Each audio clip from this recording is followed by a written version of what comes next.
வணக்கம் மகளே. நீங்க கேட்க போற இந்த கதை நீ தீயா இல்லை தென்றலா. அத்தியாயம் 32. இந்த கதை நான் என்னோட கற்பனையால எழுதின ஒரு கதை தான். இந்த கதையை கேளுங்க, நிச்சயமா உங்களுக்கு பிடிக்கும். மறக்காம என்னோட சேனலை சப்ஸ்கிரைப் பண்ணி வச்சுக்கோங்க. அப்படியே அந்த பெல் ஐக்கானையும் கிளிக் பண்ணிக்கோங்க. அப்பதான் நான் போடுற ஒவ்வொரு கதையும் உங்களை வந்து சேரும். இந்த கதையை முழுசா கேட்டுட்டு கதை எப்படி இருக்கு அப்படிங்கிறத கமெண்ட்ல சொல்லுங்க. கதை நல்லா இருக்கும் கண்டிப்பா, அதனால லைக் பட்டனையும் தட்டி விட்டுருங்க. கதைக்குள்ள போகுமா?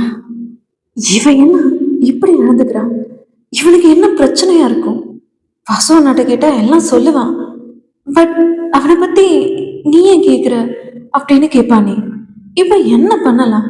சரி, எப்படியோ நைட்டு ஊருக்கு போயிடுவோம். அப்பா இவங்க ஃபேமிலி டாக்டர் தானே, அப்பா கிட்ட கேட்டா எல்லாம் தெரிஞ்சிடும் என்று அந்த வீட்டின் முற்றத்தில் அமர்ந்து யோசித்துக் கொண்டிருந்தாள் திவ்யா. அங்கு வந்த மதுவு திவ்யாவின் பக்கம் வந்து அமர்ந்தாள். மது, நான் உன்கிட்ட உன்னை கேட்கணும் என்றாள் திவ்யா. சொல்லுடி, என்ன கேட்க போற என்றாள் மது. சஞ்சய் ஏன் இப்படி நடந்துக்கிறான், இத பத்தி உனக்கு ஏதாவது தெரியுமா என்று திவ்யா கேட்க, இல்லடி, எனக்கு எதுவும் தெரியாது.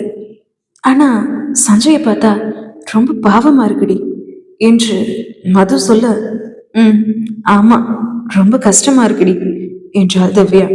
அந்த சமயம் அங்கு வந்து சீதா, அண்ணி உங்க ரெண்டு பேரையும் அண்ணா கூப்பிடுறாரு என்று சொல்ல, மதுவும் திவ்யாவும் சீதாவோடு அந்த வீட்டிற்குள் சென்றனர். ராகவன் அங்கிருந்த வரவேற்பறையில் இருந்த தூணில் சாய்ந்தபடி கைகளை கட்டி கொண்டு நின்றிருந்தான். வாசுவோ அங்கிருந்த மர நாட்காலியில் அமர்ந்திருந்தான். திவ்யாவும் மதுவும் வரவேற்பறைக்கு சென்றதும் அவர்களை பார்த்த ராகவன், சீதாக்கும் வாசுக்கும் சஞ்சய பத்தி எல்லாம் தெரியும், பட் உங்க ரெண்டு பேருக்கும் தெரியாது. சஞ்சய் கத்தனதையும் ஆக்ரோஷமா நடந்துகிட்டதையும் பார்த்திருப்பீங்க. அது ஏன், எதனால அப்படின்னு எல்லாம் நீங்க யோசிக்க வேண்டாம். இதை மட்டும் தெரிஞ்சுக்கோங்க, அவன் தூங்கி எழுந்தானா அவன் கத்துனது, ஆக்ரோஷமா நடந்துகிட்டது எல்லாத்தையும் அவன் மறந்துடுவான். சோ அத பத்தி மறந்தும் அவன்கிட்ட கேட்டுடாதீங்க. அதை சொல்லத்தான் நான் உங்களை கூப்பிட்டேன். தட்ஸ் ஆல் என்று சொன்ன ராகவனின் முகத்தில் விரக்தியும் சோகமும் நிரம்பி கிடப்பதை மது பார்த்தார். எப்பவும் குறையாத கம்பீரத்தோடு பார்த்த அவனை இப்படி பார்ப்பது மதுவுக்கு கஷ்டமாகத்தான் இருந்தது. ராகவன் பேசி முடித்ததும் ஒரு பணியாளன் ஒரு பெரிய கேரியரில் சாப்பாடும் வாழை இலையும் கொண்டு வந்தார். ஐயா, மத்தியானம் சாப்பாடு கொண்டு வந்திருக்கேன் என்று அந்த பணியால் சொல்ல, வச்சுட்டு போங்க என்றான் அவனை பார்த்து ராகவன். அந்த பணியால் அங்கு இருந்து சென்றதும், எல்லாரும் சாப்பிடுங்க, எனக்கு பசிக்கல, நான் ரூம்ல போய் கொஞ்ச நேரம் இருக்கேன், சஞ்சய் எழுந்ததும் எனக்கு இன்ஃபார்ம் பண்ணுங்க என்று ராகவன் சொல்லிவிட்டு ஒரு அறையில் நுழைந்து கொள்ள, எனக்கும் சாப்பாடு வேண்டாம், நீங்க சாப்பிடுங்க என்று வாசுவும் கூறினான். துக்கம் தொண்டை அடைக்க தன் அந்நண்பன் துக்கத்தில் துவளும் போது வாசுவுக்கு மட்டும் எப்படி சாப்பாடு இறங்கும்? அதனால் சாப்பாடு வேண்டாம் என்று கூறிவிட்டான் வாசு. திவ்யாவும் சீதாவும் கூட சாப்பிட மறுத்துவிட, ஏன் எல்லாரும் இப்படி முகத்தை சுகமா வச்சுட்டு இருக்கீங்க? அதான் சஞ்சயனும் கொஞ்ச நேரத்துல எழுந்திரிச்சிடுவார்ல. வாசுனா, நீங்க போய் அவரை சாப்பிட கூட்டிட்டு வாங்க என்றாள் மது. இல்லம்மா, அவன் வேண்டான்னு சொல்லிட்டா, அவ்வளவுதான். மறுபடியும் அவனை சமாதானப்படுத்த போனா அடிதான் விழும் என்றான் வாசு. சரிண்ணா, நான் போய் அவரை அழைச்சிட்டு வரேன் என்று சொன்ன மதுவும் அவன் அறையை நோக்கி நடந்தார். ராகவன் இருந்த அறையின் கதவு சாத்தி கிடந்தது. கதவை தட்டினால் மது. அவன் திறக்கவில்லை. ராகவன், கதவு திறங்க என்றாள் மது. அவனிடம் பதில் இல்லை. லேசாக மது அந்த கதவை தள்ள அந்த கதவு உள்ளே தாளிடப்படாததால் திறந்து கொண்டது. அந்த அறையின் உள்ளே இருந்த சாய்வு நாற்காலியில் கைகளை மார்பின் குறுக்கே கட்டிக்கொண்டு தலை சாய்த்து அமர்ந்திருந்தான் ராகவன். அவனின் பக்கம் சென்றாள் மது. கண்களை மூடி சாய்ந்து அமர்ந்திருப்பவனை தட்டி எழுப்பும் தைரியம் அவளுக்கு இல்லை. அதனால் அவனை விட்டு ஒரு அடி தள்ளி இருந்தவாறே, ராகவ், சாப்பிடலாமாங்க? எல்லா வாழ்க்கையிலும் இறப்புங்கிறது மறக்க முடியாதது தானே. சிலருக்கு இயற்கை மரணம், சிலருக்கு விபத்தின் மூலமா மரணம், ஒரு சிலருக்கு அவங்களோட மரணத்தை அவங்களா தேடிக்கிறாங்க. ஆக மொத்தம் மரணம் எல்லாருக்குமே உண்டு தானே, அதனால கவலைப்படாதீங்க. உங்க அண்ணன் மட்டும் இல்ல, என் அக்காவும் தானே இறந்துட்டாங்க, நான் தைரியமா இல்லையா என்று மது சொல்லி முடித்த கணம் கண்களை திறந்தான் ராகவன். அவன் கண்கள் இரத்த சிவப்பாய் மாறி இருக்க அனல் கக்கும் பார்வையோடு மதுவை நோக்கினான் ராகவன். மது அவனை இப்படி பார்த்தது கிடையாது. இவ்வளவு கோபத்தோடு மதுவின் நெஞ்சுக்கூடு பயத்தில் ஏறி இறங்கியது. நிதானமாய் எழுந்த ராகவன் மதுவை நோக்கி வந்தான். அவளோ பயத்தில் ஒரு அடி பின்னே நகர்ந்தாள். சுவரோடு ஒற்றி நின்ற மதுவின் பக்கம் சென்று அவளை நெருங்கி நின்ற ராகவனோ அவளின் கழுத்தை இறுக்கி பிடித்தான். மரணம் எல்லாருக்கும் வருந்தான், ஆனா உன்னோட அக்கா, என்னோட அண்ணா, என் சித்தையோட மரணம் தானா நிகழ்ந்ததில்ல, ஒருத்தனால ஏற்படுத்தப்பட்டது. அந்த ஒருத்தன் என் அப்பன் கூட பிறந்த என்னோட சித்தப்பா. இப்போ பேசுடி, என்னோட நிலைமைய பத்தி யோசிடி. என் அண்ணா அண்ணி ஒரு பாவம் அறியாத 2 மாத சிசு. எனக்கு அம்மாவா இருந்து என்ன பார்த்துட்ட என் சித்தி. இவங்க எல்லாரையும் காரை விட்டு இறங்க முடியாம செஞ்சு அந்த கார்ல பெட்ரோலை ஊத்தி உயிரோட துடி துடிக்க கொன்ன அவனை கொல்ல முடியாம நொடிக்கு நொடி வெந்துட்டு இருக்கேன் தெரியுமா என்று ராகவன் சொல்ல சொல்ல மதுவின் கண்களில் இருந்து கண்ணீர் துளிகள் வழிந்தது. ராகவன் பிடித்த பிடியில் மூச்சு விட முடியாமல் திணறினாள் மது. அவள் இருமிக் கொண்டிருக்க அதை உணர்ந்த ராகவனும் சாரி சாரி மது என்று சொன்னபடியே அவள் கழுத்திலிருந்து கையை எடுத்தாள். சாரி ராகவ், உங்க நிலைமை தெரியாம ஏதோ பேசி உங்களை கஷ்டப்படுத்திட்ட என்று அழுதபடி மது சொல்ல ராகவனும் மார்பின் குறுக்கே கைகளை கட்டிக்கொண்டு அங்கிருந்த ஜன்னலின் வெளியே வேடிக்கை பார்த்து கொண்டிருந்தான். ராகவனின் பக்கத்தில் மது செல்ல ராகவனும் இட்ஸ் ஓகே, நீ கிளம்பு என்றார்.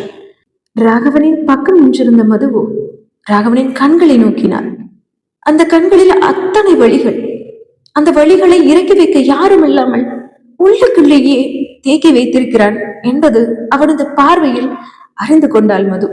அடுத்த கணம் அவனை அணைத்துக் கொண்டாள் மது. என்ன பண்ணிட்டு இருக்க மது, அவனை விட்டு பிரியணும் விலகணும்னு டிசைட் பண்ணன மது நீ என்று அவளது ஒரு மனம் சொல்ல, இப்போ என்னோட அருகாம ராகவனுக்கு தேவைப்படுது. என்னோட இந்த அணைப்பு நான் இருக்கேன் அப்படிங்கிற ஆறுதலையாவது அவருக்கு கொடுக்கும், கொஞ்சமாவது அவரோட வலி குறையும் என்று அவளின் இன்னொரு மனம் சொல்ல, மதுவின் எதிர்பாராத அவளின் அந்த அணைப்பு அவனுக்கும் கொஞ்சம் ஆறுதலாய் இருந்ததுதான். அவளை அணைத்தபடியே கண்களை மூடி அவன் இருக்க, அவளும் அவனை அணைத்தபடி கண்களை மூடி அவன் மார்போடு ஒன்றியிருந்தாள். சில நிமிடம் மௌனம் இருவருக்கும். பிறகு முதலில் மௌனம் கழித்தது மதுதான். மாமா, உங்களால நீங்க சாப்பிடலன்னு எல்லாரும் சாப்பிடாம இருக்காங்க, சாப்பிடலாமே என்றாள் மது. அவளை சட்டென்று விளக்கி நிறுத்திய ராகவனோ அவள் கண்களை ஆழ பார்த்தவாறு கமகே என்றான்.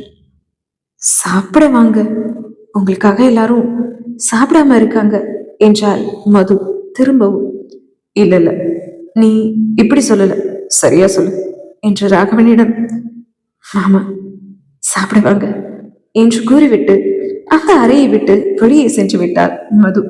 வெளியே செல்லும் மதுவையே பார்த்து கொண்டிருந்த ராகவனின் இதழோரும் புன்னகை தவள கண்களை மூடி ஆழ மூச்செடுத்த ராகவனும் தன் இரு கைகளால் தன் சிகையை கோதி கொண்டிருந்தவன் அங்கிருந்த வாஷ் பேசனில் முகத்தை கழுவிக்கொண்டு அந்த அறையை விட்டு வெளியே சென்றான்.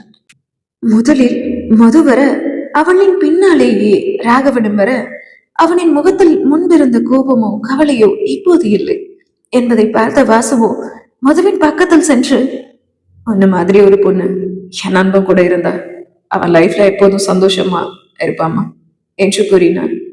நம்ம நினைச்சதெல்லாம் நடந்தா சந்தோஷம் தானா, ஆனா எதுவும் நம்ம கையில இல்லைனா அவரோட மனசுக்கு அவர் யார் கூட இருந்தாலும் சந்தோஷமா இருப்பாருனா என்று மது சொல்ல அவளை புருவம் சுருக்கி பார்த்த வாசுவோ, மது நீ என்ன சொல்றன்னு எனக்கு புரியலமா என்றான். ஒன்னும் இல்லைனா திவ்யா எங்க காணோம் என்று பேச்சை மாற்றினாள் மது. சஞ்சயை பார்த்துட்டு வரேன்னு போயிருக்காமா என்றான் வாசு. சரிண்ணா வாங்க சாப்பிடலாம், அவர் வந்துட்டாரு என்று மது சொல்ல, ம் சரிம்மா என்றான் வாசு. அந்த வீடு ராகவனின் பழைய வீடு. அவன் சிறுபிள்ளையா இருக்கும்போது எப்படி இருந்ததோ அப்படியே தான் இருந்தது. அமர்ந்து சாப்பிடுவதற்கு அங்கு டைனிங் டேபிள் எல்லாம் இல்லை. தரையில் தான் அமர்ந்து சாப்பிட வேண்டும். வாசு, ராகவன், சீதா மூவருக்கும் பாய் விரித்து அதற்கு மேல் அவர்களை அமர வைத்து இலை போட்டு சாப்பாடு பரிமாறிக் கொண்டிருந்தாள் மது. திவ்யாவோ சஞ்சய் படுத்திருந்த அறையில் அவனின் அருகே அமர்ந்து கொண்டு அவனையே பார்த்து கொண்டிருந்தாள். ஹாஃப் அன் ஹவருக்கு முன்னாடி கத்தி ஆர்ப்பாட்டம் போட்டு சஞ்சய் இது குழந்த மாதிரி தூங்கிட்டு இருக்கான் என்றபடியே காற்றில் அலைப்பாய்ந்து கொண்டிருந்த அவனது சிகையை கோதிவிட்டாள் திவ்யா. அந்த சமயம் சஞ்சயின் போன் அலற அதை எடுத்தாள் திவ்யா. மொபைலின் முகப்பில் கீதா என்று வந்தது. அதை அட்டன் செய்து காதல் வைத்தாள் திவ்யா. சஞ்சு எங்க இருக்கு என்று கேட்டாள் கீதா.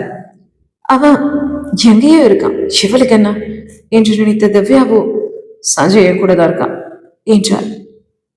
நீங்க சஞ்சுவோட தங்கையா என்றாள் கீதா. நோ, அவனோட ஃபியான்சி என்றபடி கீதாவின் அழைப்பை துண்டித்தாள் திவ்யா. அதற்குள் கண்களை விழித்த சஞ்சயோ எழுந்து அமர்ந்தான். சஞ்சயின் அருகில் அவனின் பக்கத்தில் அமர்ந்திருந்த திவ்யாவோ அவன் எழுந்ததில் பதறியவள் எழுந்து நிற்க அவளின் கையை பிடித்த இழுத்தான் சஞ்சய். ஹே, என்ன பண்ற என்றபடியே சஞ்சயின் மடியில் விழுந்தாள் திவ்யா.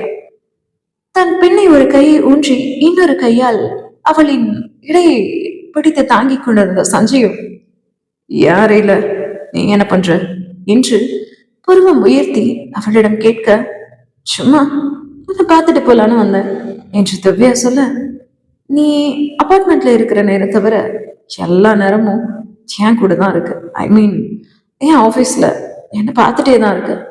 அப்புறம் என்ன, இப்போ யாருக்கு எதுக்கு வந்தேன்னு சொல்ல போறியா இல்லையா என்று அவன் சொல்ல, ராகவன் நான் சொன்ன மாதிரி இவனுக்கு நடந்தது எதுவும் ஞாபகம் இல்லை போலையே என்று கண்ணமைக்காமல் சஞ்சயை பார்த்து கொண்டிருந்தால் திவ்யா அவன் மடியில் அமர்ந்திருப்பதை மறந்து அவள் முன்னே சொடக்கிட்டான் சஞ்சய்.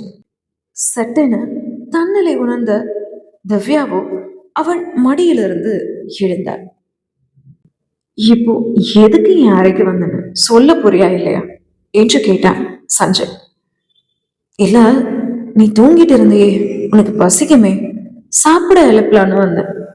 ரொம்பலாம் நீ கற்பனை பண்ணிக்காத, அதுக்கெல்லாம் நீ சரிப்பட்டு வர மாட்ட என்று திவ்யா சொல்ல, கட்டிலில் இருந்து எழுந்த சஞ்சயும் கட்டி இருந்த வேஷ்டியை மடித்து கட்டிக்கொண்டு, யார பார்த்து என்ன வார்த்தை சொன்ன, நான் சரிப்பட்டு வர மாட்டேனா, இப்ப பாரு தெரியும் நான் சரிப்பட்டு வருவேனா மாட்டேன் நான் என்று சஞ்சயும் அவளை பிடிக்க கைகளை நீட்ட அவளோ அவன் அறையை விட்டு வழியில் சென்றார். எங்க ஓடுற, நீ எங்க போனாலும் உன்னை இன்னைக்கு விட போறதா இல்லை என்று சொன்னபடியே அவளின் பின்னே அவனோட திவ்யாவோ வரவேற்பறைக்கு சென்று அங்க இருந்த ஒரு தூணின் பின்னே ஒழிந்து கொண்டார். சஞ்சய் ஓடி வந்ததை அங்கிருந்த ராகவன், மது, சீதா, வாசு என அனைவரும் திரும்பி பார்க்க ஒரு மாதிரி ஆகிவிட்டது சஞ்சய்க்கு. என்ன என்ன எல்லாரும் என்னை எப்படி பாக்குறீங்க, புதுசா பாக்குற மாதிரி என்று சஞ்சய் கேட்க, ஒண்ணு இல்லை, வா வந்து சாப்பிடு என்றான் வாசு.